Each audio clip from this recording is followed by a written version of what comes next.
and I mean real quick, because I'm pretty much almost done my break, and I just was in the car chilling for reals, because you know, yeah, I don't care about that. But I just got finished watching Real Housewives of Potomac season 9, I believe, episode 4, called Bunk Beds and Butting Heads. It's filler like shit, but literally, literally a filler episode. So I just want to talk about what I just saw, a few moments or whatever.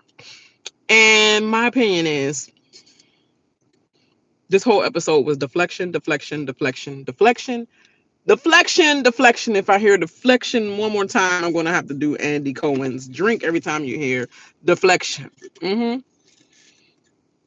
And what's the other one? They kept saying all day. Not bed buddy. What was it? Butt buddy. Basically, Mia and Jacqueline's relationship, like sidekick, side chick. Either one you say, both of them count as you can just drink to that. Now this dude looking like RoboCop coming over here. But anyway, yeah. So I'm just like bored out of my mind with this episode, to be honest, because all we got was literally Giselle. Nobody cares about. I'm sorry. Nobody cares about your party. It's been like 2 episodes, 3 episodes already. Nobody's still caring, and especially not Karen. Karen is not caring. Let me put my chair up because I feel like I'm so far away. Karen's not caring. So you might want to wrap that up. Like, I guess that's why you try to wrap it up at the end. At Lake Norman, day one.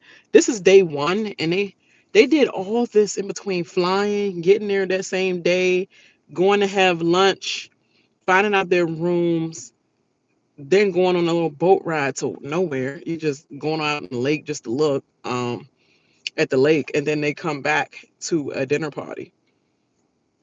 Just like, oh, this was the episode. Yay. Like, I'm not getting dressed up to be inside this house. Let me get dressed up to have some real people come over and not your little twats. I'm sorry. I'm gonna need more than twat to come over for it to be a party. I mean, at least, you know, my girl Candy can hook it up. Like, we about to have, showing all around. Oh, my eyebrows look terrible, y'all. I gotta get them micro shaded immediately. But at least Candy could hook it up and make you go out in the middle of nowhere, but she bring the something to the middle of nowhere. I mean, Mia.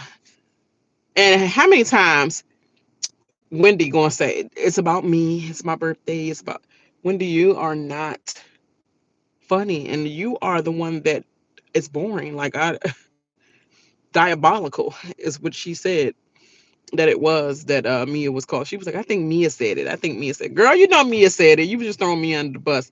And did you see Mia cut her eyes at Wendy when Wendy said me? I think Mia said it. It was Mia. She was like, I know this trick did not throw me under the bus after I had your room looking all cute with the 40 little Party City balloons or whatever. Little happy birthday going across your pillow. I know you did not just say I said it. Even friggin' Karen held back and said, I would not say. I would just say that this is the observation of you are boring, basically. And that's not the Stacy I know. The Stacy I know, she had you cracking. She's had me tickle in a pickle. Playing pickleball. Like, literally, Stacy, you're not. I don't know. I don't know what to call you. But what I know is that them other hoes on that same boat were the same exact way. Are stiff as hell as well. So yeah, they have no room to talk at all. Um, I hope that's not my boss sending a message through about freaking let me see, hold on. Oh, it said complete timesheets. Why is it saying complete timesheets and it's Monday? All right, I don't know what that is. Irrelevant messages. But yeah, half them hoes still the shit anyway. Like, Wendy, you're still. As many times she kept saying, "It's about me. It's my birthday."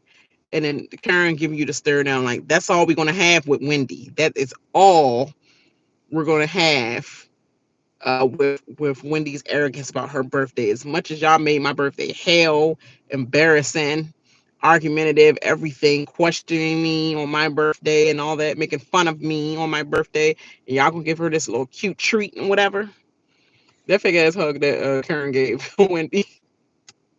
She gave her a fake hug across the bed, even though you don't deserve all that. I'm happy for you, basically. And she hugged her all aggressively.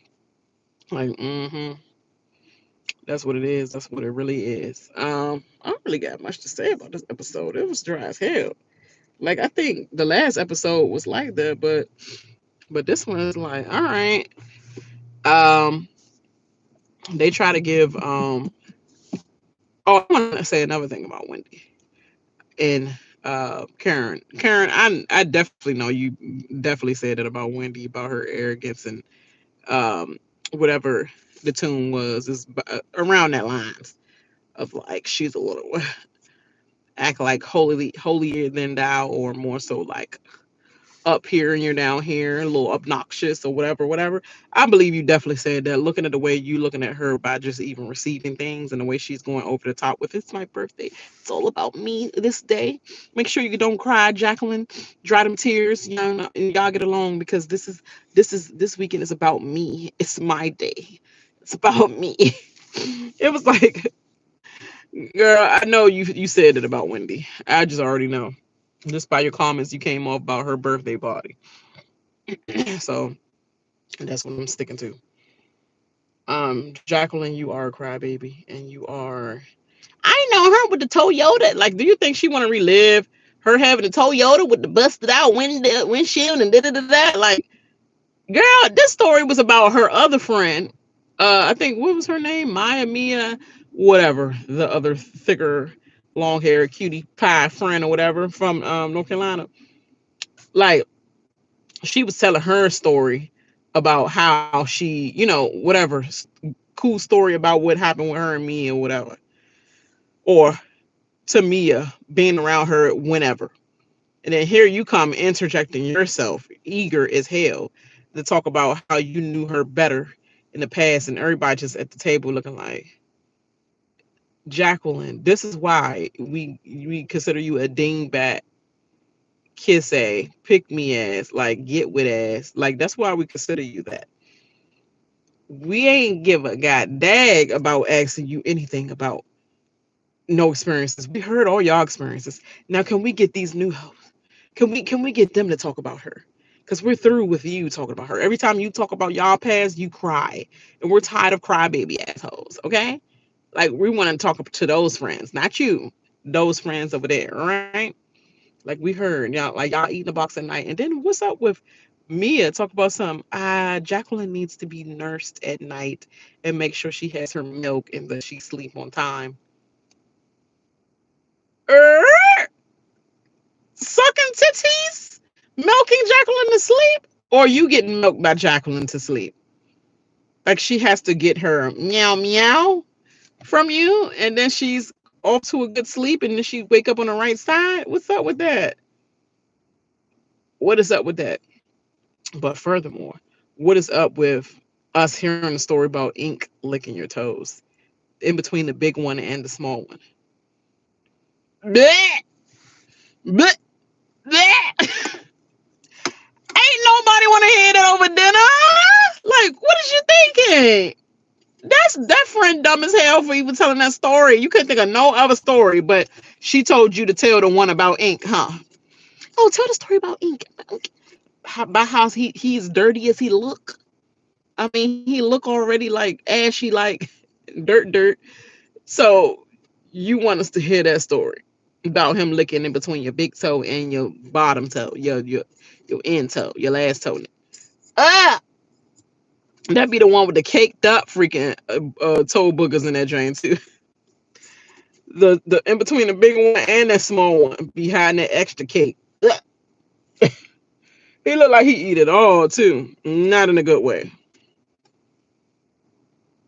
Yuck yuck. What's up, Edward? baby. I meant to say. I saw your name first. I'm like, at work. Called. Oh my God, my nose ring fell off. Oh, my nose ring thing. The little ringy thingy thing. I put it back on. You keep saying that I'm keep getting what I'm getting or whatever. No, this is random stuff. Cause my nose ring keep falling off all the time. But yeah, I need to go back in this office. But they boring as hell, so I don't even know if I want to go in there today. But yeah, that's disgusting. Nobody want to hear about ink and licking between the big toe and licking in between the bottom toe. Blech. Good thing I wasn't eating my seafood salad. Ugh. Jacqueline is a get wet. Jacqueline, your storyline is done. I don't want to see her on the screen no more next season at all. Who do it? Stop playing with me. Stop playing with me. That's more so you're gonna do it. You doing that? Look between the big. But the thing about me is, I be scrubbing in between my toes real good. That's the main thing I always be like, get your feet, Lizette, get your feet. Y'all ain't get your feet all the time. But yeah, she's done. She's washed. Jassy is giving me what's the girl from Dream Girls? The girl that got cheated on and she left the group. And she played the little stud in Power. She was 50 Cent's cousin. I know this lady name, but I can't think of her name right now. She was on Princess and the Frog as well. I cannot think of her name. Cannot think of her name. But anyway, Jassy reminds me of her so much. Like she looked just like her.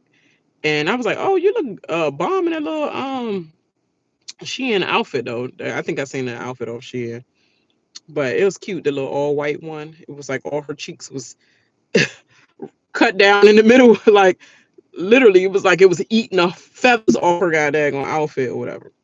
Well, I don't know if it was feathers, but the material ish could give off um what's that Wendy Williams always loved? Not flannel, but what was it? What was that? Dag, I forgot. I forgot what that Wendy Williams giant is like. But she used to always wear that she on her show. But anyway, because I'm rambling like crap.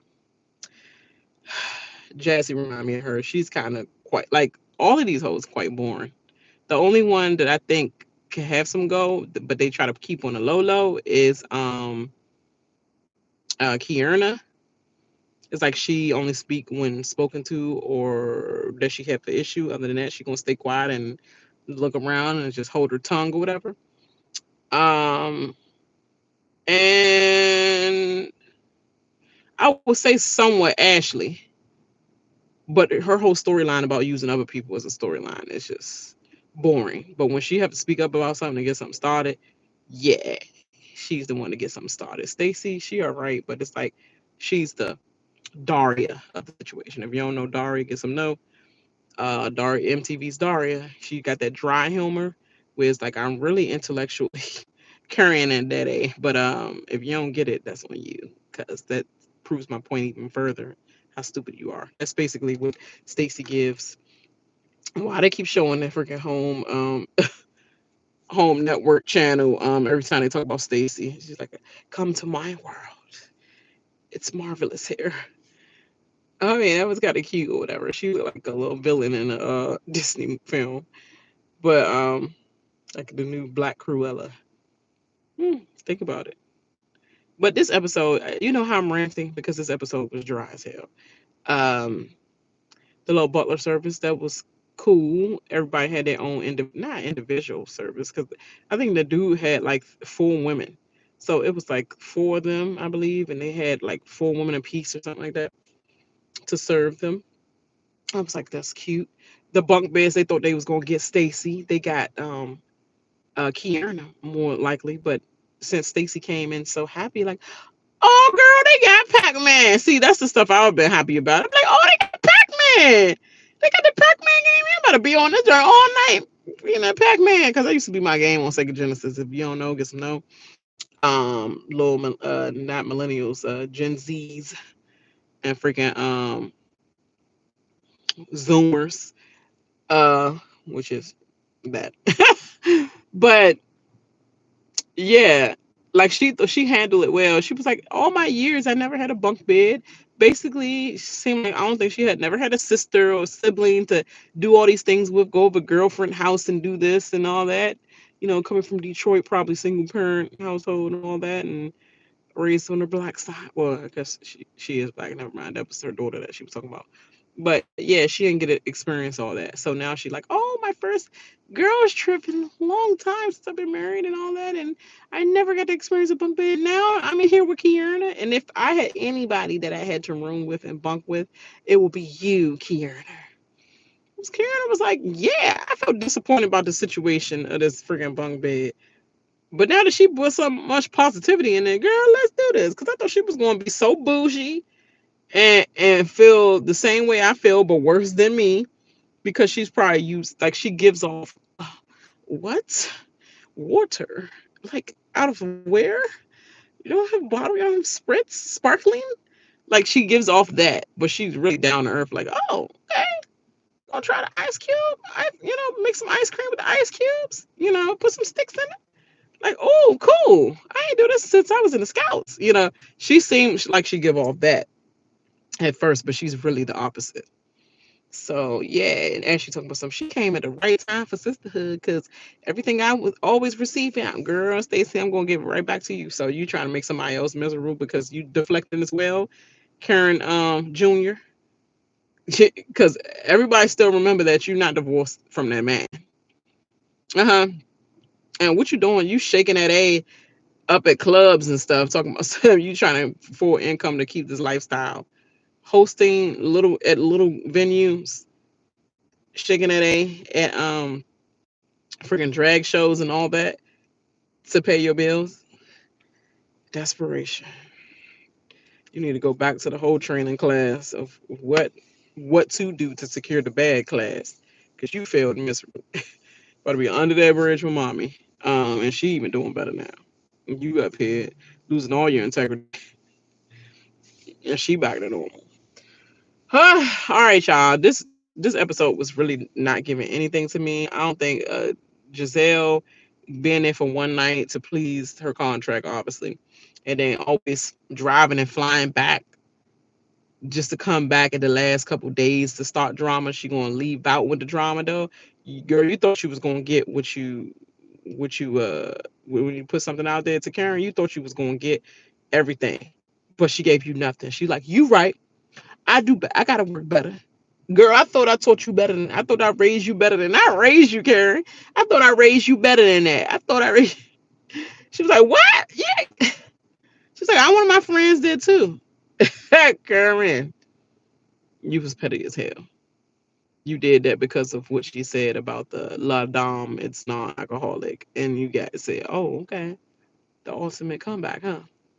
I fixed that hoe. And that's exactly what you did. And then you fixed her again at the table when she tried to make a big show. Since I ain't want to ruin, why you had to bring Wendy in there? Wendy said in the car, it's like, no, girl, have your own thought in your backbone. You don't have to bring Wendy in there to be like, try to say what you're going to say to Karen. Just like, just say, you got to always have somebody to be there to fight your battle or something like that. Like you thought Wendy was going to be like, yeah, I did. Like, uh-huh. Well, she did say that. But the point is that stop being a scary hoe. Say what you're gonna say. You were saying it with your chest in the car, and now all of a sudden I need Wendy input as well. Wendy, when we spoke, it's like, girl, shut up, scary air. But she left out of here because she had to go to her cap and gown ceremony for her daughters. Well, I'm gonna tell my daughters you're saying hi. Nobody said that, but okay, girl. Okay, go ahead. Now we can have some fun now that the boring hole left. Talk about somebody stiff. The only thing stiff is always that freaking weave that he put in your head. Stiff as hell. All you can do right is a nice neat ponytail. That's all I see. Bone stiff. But all right, I'll holler y'all. I'm bored of this review because this was a boring episode. I need something to happen so they can stop deflecting at the fact that we could have been getting more footage about the insane stuff that's probably going on in the household of Candace Bassett, Chris and Candace Bassett's household with her family members. I know it was a lot of stuff going on with the baby and delivery and all that other stuff. So why can't we get that footage? Because I know her mother probably was giving him hell. He probably like, oh, we want it like this. No, I want her to wear this. I want him to wear, you know, with the baby and stuff. Because parents can be annoying when it comes to that. But instead, we left with these dry storylines. All right, y'all. Till next episode. And I ain't forget to I did forget to upload the episode 2, I believe. I will do it. I will do it today. All right, y'all. Holla. Y'all have a good one.